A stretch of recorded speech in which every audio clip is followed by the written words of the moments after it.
Hello, सलाम, नमस्कार, सत श्री अकाल। स्वागत है आपका हमारे चैनल डर का अड्डा 2.0 में। काला जादू किया कराया टोटका। जो लोग इन सारी चीज़ों को मानते हैं वो इन सारी चीज़ों पे विश्वास करते हैं और इन सारी चीज़ों से सावधान होकर रहते हैं। लेकिन जो लोग काला जादू, टोना टोटका, किया कराया इन सारी चीज़ों को नहीं मानते हैं, वो लोग इन सारी चीज़ों से भिड़ जाते हैं और उसके बाद इन पर विश्वास करते हैं। आज की कहानी हमारी इसी टॉपिक का ऊपर है, जिसमें आज आप देखेंगे कि कैसे एक इंसान जो इन सारी चीज़ों को नहीं मानता था, फिर उसके साथ क्या होता है और उसके बाद वो मानने के लिए मजबूर हो जाता है। तो चलिए शुरू करते हैं। तो दोस्तों, ये कहानी हमारी शुरू होती है नोएडा के एक एमएनसी कंपनी से। इस कंपनी में 2 दोस्त, एक सुनील और एक रोहित, दोनों दोस्त एक ही शहर से आते हैं और यहाँ पर एक ही कंपनी में जॉब कर रहे होते हैं। दोनों लोग अलग-अलग जगह मतलब नोएडा के एक ही सेक्टर में लेकिन अलग-अलग फ्लैट में रहते हैं। कंपनी में इनके और भी दोस्त बन जाते हैं और सारा कुछ इनका बहुत बढ़िया चल रहा होता है। एक दिन क्या होता है कि जो ये सारे दोस्त थे, ये मिलकर आपस में डिसाइड करते हैं कि हम लोग नाइट आउट पर चलेंगे।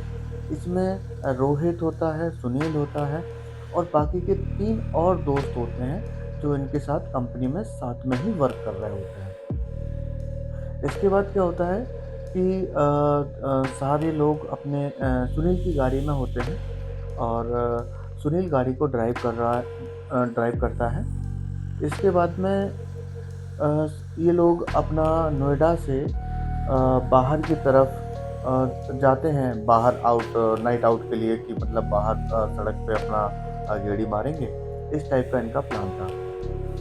जब ये सारे लोग जा रहे थे, इन्होंने अपनी गाड़ी में खाने-पीने का इंतज़ाम कर रखा था कि जैसा भी होगा उस हिसाब से सारी चीज़ें होती रहेंगी। सारे लोग थोड़ा-थोड़ा ड्रिंक भी कर रहे थे और सारी चीज़ें म्यूज़िक चल रहा था, सॉन्ग चल रहा था, मतलब सारी चीज़ें बढ़िया चल रही थी, इनके आपस में एन्जॉय चल रहा था। थोड़ी देर में क्या होता है कि करीब 2 घंटे बाद जब ये अपने वहाँ से निकले होते हैं, उसके बाद में जो रोहित होता है, उसको वॉशरूम आता है, तो वो सुनील से बोलता है कि यार सुनील, ज़रा गाड़ी साइड में लगा लो, मुझे वॉशरूम जाना है। तो सुनील बोलता है ठीक है। थोड़ी देर में साइड की जगह देखकर सुनील ने गाड़ी को साइड में लगाया और रोहित गाड़ी से बाहर निकलता है और बोलता है कि बस 5 मिनट रुको, अभी आया। और सभी लोग बोलते हैं ठीक है, जल्दी आ जा। और उन्होंने नहीं देखा था कि उनकी जो गाड़ी रुकी थी, वो गाड़ी एक मतलब छोटा-सा पानी का पोखर टाइप का था, मतलब झील टाइप की बनी हुई थी, छोटा-सा, या बम्बा कह लो, कुछ भी कह सकते हैं, इस टाइप का था। पानी का एक चलता हुआ था नाला टाइप का और उसी के किनारे इन्होंने गाड़ी रोकी थी। तो जब रोहित गाड़ी से बाहर निकला, तो वो थोड़ा-सा दूर को गया। दूर को वो क्या देखता है, उसी नाले के किनारे जहाँ वो वॉशरूम करने जा रहा था, कि एक थोड़ी-सी दूर पे उसे लाइक कुछ जलता हुआ दिख रहा है, कि दिया सा जल रहा है। तो उसने सोचा ये क्या है, मतलब अंधेरे रात में सड़क के बीच में, मतलब क्या है? तो वो उसके पास जाता है और अपने फ़ोन का कैमरा ऑन कर लेता है। तब वो देखता है कि वहाँ पर ना एक मिट्टी का जो छोटा-सा घड़ा टाइप का होता है, वो रखा है और उसके ऊपर बंद करने का एक ढक्कन भी है, वो भी मिट्टी का ही है और उसके ऊपर एक दिया रखा हुआ है, जो जल रहा है और उसमें बहुत सारी चीज़ें लाइक सिंदूर, चूड़ी या और भी कई सारी चीज़ें थी, जो वो वीडियो में दिखाई दे रही थी। तो उसने जोर लगा के सुनील को आवाज़ दी कि सुनील देख ये क्या है? मतलब इतनी रात को यहाँ पे कौन जला के गया? सुनील इन सारी चीज़ों को समझता था, तो उसने बोला भाई उस चीज़ से दूर रह और अपना टॉयलेट करके तू फटाफट वापस आ जा। लेकिन वो नहीं माना, वो उसका वीडियो बना के उसमें अपनी एक लात से टक्कर मार देता है और सारे सामान को बिखेर देता है। और उसके बाद में वो वापस गाड़ी में आ जाता है। ये लोग दोबारा से अपने जो इनका रूट था कि हम थोड़ा आगे तक जाएँगे और वहाँ से रिटर्न अपने रात में घूम फिर के वापस आ जाएँगे। तो ये लोग जब सुबह के अराउंड 3-4 बजे के अराउंड वापस आ रहे होते हैं, तो सबसे पहले रोहित का फ्लैट पड़ता है। तो सुनील बोलता है कि ठीक है, पहले तुझे ड्रॉप कर देते हैं, बाकी हम बारी-बारी सबको ड्रॉप करते हुए मैं निकल जाऊँगा। तो रोहित बोला ठीक है। तो जब ये रोहित के फ्लैट के पास पहुँचने वाले ही होते हैं, तभी क्या होता है कि गाड़ी के सामने से एक प्रॉपर काली बिल्ली रास्ता काट जाती है। तो सुनील गाड़ी को स्लो करने लग जाता है कि गाड़ी रोक लेते हैं थोड़ी देर को। लेकिन रोहित जो है बोलता है, अब क्या पागल है क्या, आज भी तू ऐसी बातों को मान रहा है, तुझे शुरू से बोलता हूँ। और बोलता है कि चल चल कुछ नहीं है। और सुनील भी फिर गाड़ी को आगे बढ़ा देता है। उसके फ्लैट के पास पहुँचते हैं ये लोग और रोहित को वापस उतार देते हैं। इसके बाद सुनील ने बताया कि जैसे अब जब रोहित को वापस उतारा और हम लोग आगे जा रहे थे, आगे जाते में क्या रहा सुनील को खुद नहीं पता। रोड पे कुछ भी नहीं होता है, साफ सुथरा रोड है, ड्राइव भी सुनील ही कर रहा था और उसने पी भी नहीं थी। इसके बावजूद भी उसे समझ ही नहीं आया कि उसकी गाड़ी कैसे जाके डिवाइडर से टकरा गई। चोट तो किसी को नहीं आई बाकी के दोस्तों में से, लेकिन गाड़ी की कंडीशन काफ़ी ख़राब हो गई थी। गाड़ी का आगे का बम्पर वगैरह सारी चीज़ें टूट चुकी थी। गाड़ी चलने की कंडीशन में नहीं थी क्योंकि उसका पंप वगैरह भी टूट गया था, जो रेगुलेटर वगैरह होता है वो भी टूट गया था। तो सुनील ने बताया कि मतलब एक समझ ही नहीं आया कि हुआ कैसे। इसके बावजूद फिर सारे लोग उतरे, वहाँ से कैब की और फिर अपने-अपने घर के लिए चले गए। घर जाने के बाद में क्या होता है कि सुनील का बहुत अच्छा दोस्त था रोहित। तो उसने सोचा कि चलो रोहित को इन्फॉर्म कर देता हूँ कि ऐसा-ऐसा हुआ। उसने रोहित को बहुत सारी कॉल की रात में, लेकिन रोहित का फ़ोन था जो साइलेंट पे था। रोहित ने एक भी फ़ोन नहीं उठाया और रोहित तो अपने घर जाके सो गया था। इसके बाद सुनील ने बताया कि जो रोहित है उसका फ़ोन आता है अराउंड दिन में 12-1 बजे के समथिंग। और वो बोलता है, यार रोहित सॉरी यार सुनील, घर आ जा भाई, मेरी तबीयत बहुत ज़्यादा ख़राब हो रही है। इधर रोहित के साथ क्या होता है, जब वो अपने फ्लैट पे पहुंचता है, फ्लैट पे पहुंचने के बाद में वो उसे उसने थोड़ी सी ड्रिंक भी कर रखी थी, तो वो जाके सो जाता है। सोने के बाद में उसे नहीं पता कि उसके जो पैर में बहुत ज़्यादा पेन होने लगता है। तो इसके बाद सुनील ने बताया कि उसकी तबीयत घर पहुंचने के बाद से ही ख़राब होने लगी थी और उसने सुनील को फ़ोन करके बुलाया। सुनील के पास गाड़ी तो थी नहीं। सुनील वहाँ पर कैब से पहुँचा और उसे देखा। उसकी तबीयत इतनी ज़्यादा ख़राब थी कि वो मतलब पैर के दर्द की वजह से खड़ा भी नहीं हो पा रहा था। सुनील ने बोला कि चल कोई नहीं, मैं आता हूँ। सुनील ने उसकी गाड़ी निकाली और उसकी गाड़ी निकाल के उसे ले जाके हॉस्पिटल में एडमिट कराया। हॉस्पिटल में एडमिट होने के बाद में डॉक्टर ने उसे इमरजेंसी में भर्ती किया। भर्ती होने के बाद में क्या होता है कि डॉक्टर ने उसके काफ़ी सारे चेकअप किए, लेकिन उसको कोई भी मतलब कोई चीज़ निकल ही नहीं रही है कि ट्रीटमेंट कहाँ से स्टार्ट करें। डॉक्टर ओनली पेन किलर्स दे के उसका दर्द को शांत करने की कोशिश कर रहे हैं। और अब शाम हो चुकी थी। शाम होने के बाद क्या होता है कि वो जो सुनील होता है वो बोलता है, एक काम करते हैं, अंकल आंटी को इन्फॉर्म कर देते हैं ताकि वो आ जाएँ। तो रोहित बोलता है ठीक है, आप फ़ोन कर दो। तो रोहित अंकल आंटी को मतलब सॉरी सुनील रोहित के मम्मी पापा को फ़ोन करता है कि अंकल ऐसी-ऐसी बात है और रोहित की तबीयत ख़राब है, आप लोग आ जाओ।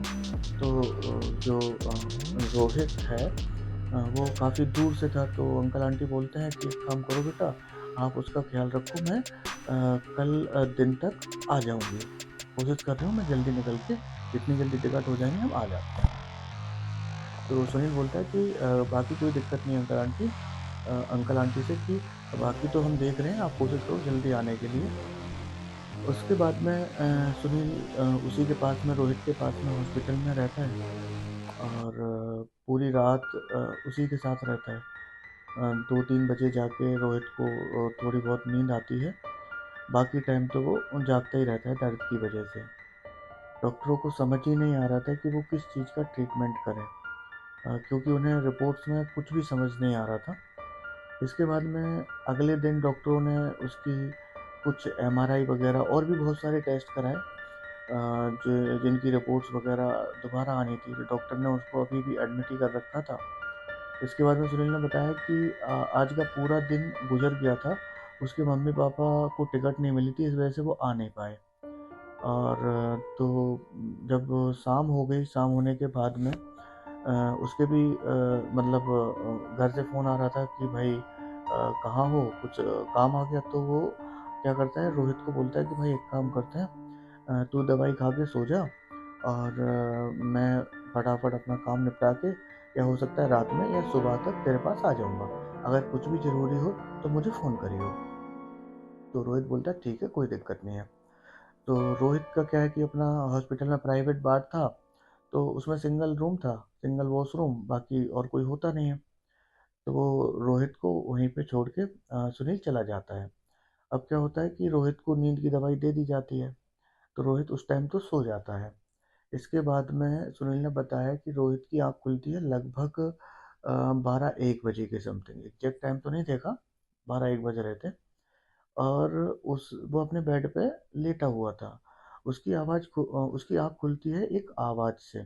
वो आवाज़ आती है पानी की, जो एक आवाज़ होती है टप, टप, टप, टप। तो उसे समझ आता है कि ये आवाज़ उसके कानों में जो आ रही है, उसके शायद बाथरूम से आ रही है। तो वो कोशिश करता है उठने की, उठता है और बाथरूम तक जाता है। तो बाथरूम में क्या देखता है कि बाथरूम में तो टैप बिल्कुल ओके है, वहाँ से पानी गिर ही नहीं रहा है। बाथरूम बिल्कुल सूखा है। तो वो वापस आ जाता है और अपने बेड पे लेट जाता है।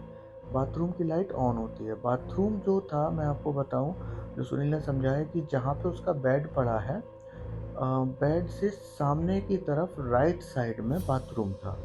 सामने की तरफ राइट साइड में बाथरूम था। और बाथरूम के नीचे, गेट के नीचे थोड़ा सा स्पेस था, जिससे बाथरूम की जो लाइट थी वो बाहर आती थी। तो वही रोहित ने बताया कि जब वो दोबारा अपने बेड पे आके लेटा, तो उसने देखा कि बाथरूम से जो लाइट आ रही है, उस लाइट में किसी की अंदर से परछाई बन रही है। और वो जो आवाज़ है, वो आवाज़ दोबारा आनी स्टार्ट हो जाती है, टप टप टप वाली। तो ये बहुत डर जाता है। और अब इतना डर गया तो उसने सुनील को फ़ोन लगाने की कई बार कोशिश की, लेकिन network not reachable, network not reachable. बहुत बार कोशिश की, तब भी उसका फ़ोन लगा ही नहीं। अब उसने क्या किया, अब उसने वार्ड बॉय को बेल बजाई है। तो करीब थोड़ी बहुत देर में वार्ड बॉय आता है। वो वार्ड बॉय को बोलता है ऐसी-ऐसी बात है, मुझे रूम चेंज करना है। तो वार्ड बॉय मना करता है कि नहीं सर, इतनी जल्दी रूम चेंज नहीं हो सकता है, और आप सुबह तक यहाँ पे वेट करो और सुबह आपका रूम हम चेंज करा देंगे। लेकिन वो नहीं मानता है और वार्ड बॉय को बोलता है कि नहीं, आपको रूम आज ही अभी चेंज करना पड़ेगा, मुझे इसमें डर लग रहा है, मैं इसमें नहीं रहूँगा। तो वार्ड बॉय ने थोड़ी बहुत देर में एक दूसरे रूम की फॉर्मेलिटी कंप्लीट की, जो रूम था इनके 2 रूम छोड़ के तीसरा वाला रूम। इनका सारा सामान उस तीसरे रूम में शिफ्ट कर दिया गया। तीसरे रूम में जाने के बाद क्या होता है, लगभग 2 ढाई बज चुके थे जब ये तीसरे रूम में शिफ्ट हुए। तीसरे रूम में भी वार्ड बॉय इनको सारी चीज़ें शिफ्ट करने के बाद अपने चला जाता है। ये उस रूम में लेटे थे आराम से, नींद नहीं आ रही थी। तभी क्या होता है, इन्हें दोबारा से वो आवाज़ सुनाई देती है, टप, टप, टप, टप। और इस बार जब ये आवाज़ सुनाई देती है, इसे बहुत तेज़ डर लगने लगता है। अ, मतलब इसकी हिम्मत ही नहीं हो रही थी कि बेड से उठे। इसने दोबारा से फिर सुनील को कई बार फ़ोन लगाने की कोशिश की, लेकिन तब भी फ़ोन नहीं लगा। फिर इसने सोचा कि चलो हनुमान चालीसा चला लेते हैं। हनुमान चालीसा चलाने की कोशिश कर रहा है, फ़ोन में नेटवर्क नहीं है, यूट्यूब भी नहीं चल रहा है, हनुमान चालीसा भी प्ले नहीं हुआ। अब इसके हालत बहुत ख़राब। इसने क्या किया कि अपने बेड से उठा और अपना रूम का गेट खोल के बाहर की तरफ जाने लगा। तो इसे क्या लगा कि जब गेट से रूम खोला, डर तो इसे लग ही रहा था बहुत तेज। सुनील ने बताया कि जब इसने अपना गेट खोला और गेट खोल के जब सामने की तरफ देखा, तो सामने एक गेट से लाइट आ रही थी। ऊपर इसने नहीं देखा कि वो ऊपर उसमें क्या लगा है, बोर्ड नहीं देखा। इसने सोचा कि मतलब ये इसमें कोई बंदे हैं, मतलब कुछ एहसास हो रहा था, कुछ में कुछ हलचल हो रही थी, जिससे उसने लगा कि कोई बंदा होगा और उसी के पास जाके वो बात करेगा। तो जैसे ही वो उस रूम में अंदर घुसता है, तो वो क्या देखता है कि वहाँ पे एक स्टेयर पे डेड बॉडी पड़ी हुई है और उस डेड बॉडी से रेगुलर पानी टपक रहा है और वो टप टप की आवाज़ इसी डेड बॉडी से आ रही थी। ये चीज़ देख के उसकी डर के मारे चीख निकल गई। वो उल्टे पैर वापस भागा और गैलरी में भागते-भागते मतलब भागते-भागते गिर गया और गिर के बेहोश हो गया। वहाँ पे एक जो रिसेप्शनिस्ट मैडम थी, उन्होंने उसको भागते हुए देखा, वो उनके पास आईं और उसको दोबारा से रूम में शिफ्ट कर दिया गया। इस बार चीज़ें बहुत ज़्यादा आउट ऑफ कंट्रोल हो गई थी। मतलब वो बोल रहा था कि मुझे यहाँ पे रहना ही नहीं है। सुबह जब हुआ, सुबह सुनील आया और सुबह तक उनके मम्मी-पापा भी आ चुके थे। ये सारी चीज़ें जो ये हुईं, इसने अभी किसी को नहीं बताई थी। मम्मी-पापा के जाने के बाद उसने ये सारी चीज़ें सुनील को बताई कि रात में मेरे साथ ऐसा-ऐसा हुआ और मतलब ऐसी-ऐसी आवाज़ सुनाई दी। तो सुनील कहीं न कहीं इस चीज़ को रिलेट कर पा रहा था उस चीज़ से जो जो ये बंदे रास्ते में घूमने गए थे और इसने एक मिट्टी की जो घड़ा टाइप का था उसमें लात मारी थी। तो ये कहीं न कहीं उसे रिलेट कर रहा था कि ये पक्का उसी की वजह से है, शायद किसी उतारा वग़ैरह होगा या कुछ न कुछ काला जादू का होगा क्रिया वग़ैरह और इसने उसमें लात वग़ैरह मार दी है और उसका असर ही इसके ऊपर हो रहा है। ये चीज़ सुनील ने रोहित के मम्मी-पापा को बता दी कि अंकल अभी 2 दिन पहले ऐसा-ऐसा हुआ था और तब से ही इसकी तबीयत भी ख़राब है और पिछली रात को ऐसा-ऐसा हुआ। आंटी भी बहुत धार्मिक थी, पूजा-पाठ करती थी, तो वो तुरंत समझ गई और उन्होंने अपने एक होम टाउन में बाबा जी हैं, उनको फ़ोन लगाया और उन्हें सारी चीज़ें बताई कि रोहित के साथ ऐसा-ऐसा हो रहा है। तो बाबा जी बोलते हैं कि एक काम करो, रोहित को लेके आप मेरे पास ही आ जाओ और यहीं पे हम उसका देख लेंगे। रोहित को डिस्चार्ज कराया गया। डिस्चार्ज करके अंकल आंटी उनको शाम को ही अपना वापस होम टाउन ले जाते हैं। जब वापस होम टाउन रोहित पहुंच जाता है, उसके बाद क्या होता है कि पहले मतलब ये जब वापस पहुंचते हैं तो शाम हो चुकी थी। अपने घर पहुंचता है, घर पहुंचते ही अपने रूम में आराम करने के लिए लेटा, इसे स्लीप स्लीप पैरालिसिस हो जाता है। मतलब ये क्या देख रहा है जो इसने बताया, बाद में मम्मी को भी बताया कि ये अपने बेड पे लेटा हुआ है और मतलब इसकी आँखें खुली हुई हैं और इसे दिख रहा है कि कोई इसकी छाती पर बैठा हुआ है और उसका गला दबा रहा है। बड़ी मुश्किल से इसने अपने आप को बचाया जो इसने बताया, जिसे ऐसा लग रहा था इसकी दम घुटने वाला है। और सुबह हुआ जैसे-तैसे, सुबह हो के मम्मी-पापा इनके उन बाबा जी के पास लेके गए।